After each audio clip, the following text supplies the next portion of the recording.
Hey guys, I have an XP13000E. Customer calls, says he can't get it running. Just trying to get prepared for the little winter storm that we got coming up. Just want to be better safe than sorry. I'm going to go over a few things to check if you are stuck in the winter storm or a storm or needing a generator to run and you can't get a mechanic to stop by and fix it for you in the amount of time that you need. So of course you always check your spark.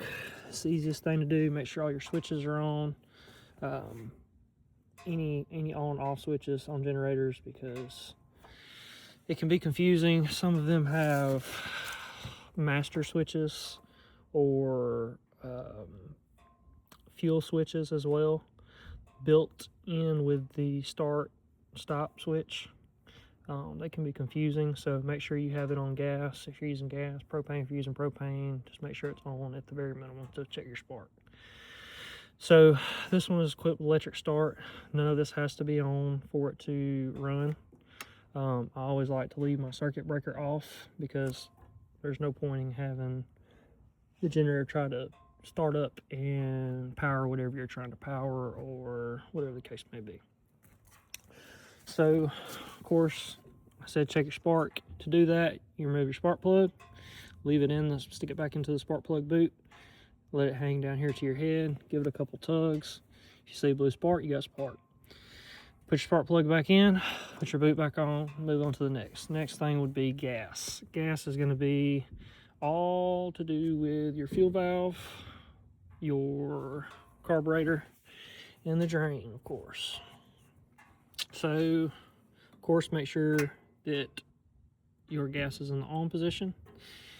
Of course, make sure you have gas in the gas tank for sure. And if all else fails, you can go right here to your lower part of your carburetor, and it's going to have a drain screw.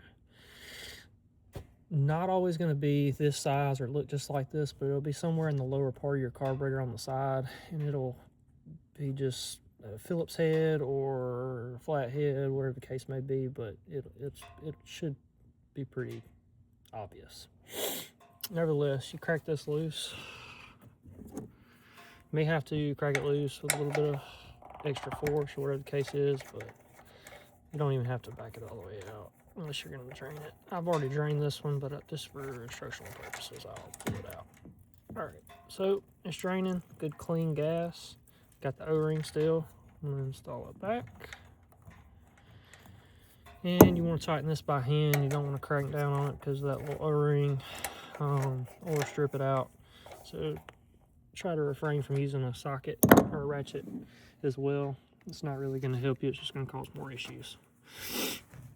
So if all else fails and you got your choke on, you pulled a few times, you got gas, you can take a rag and stick it over this carburetor hole and pull it a few times, and that'll help suck gas up to the carburetor, get it up through those jets, get it up to the cylinder, etc. Same thing as squirting a little bit of ether into it like some people do.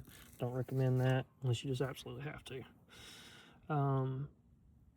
Once you've done that, give it a few times. If it doesn't crank, you got to go farther.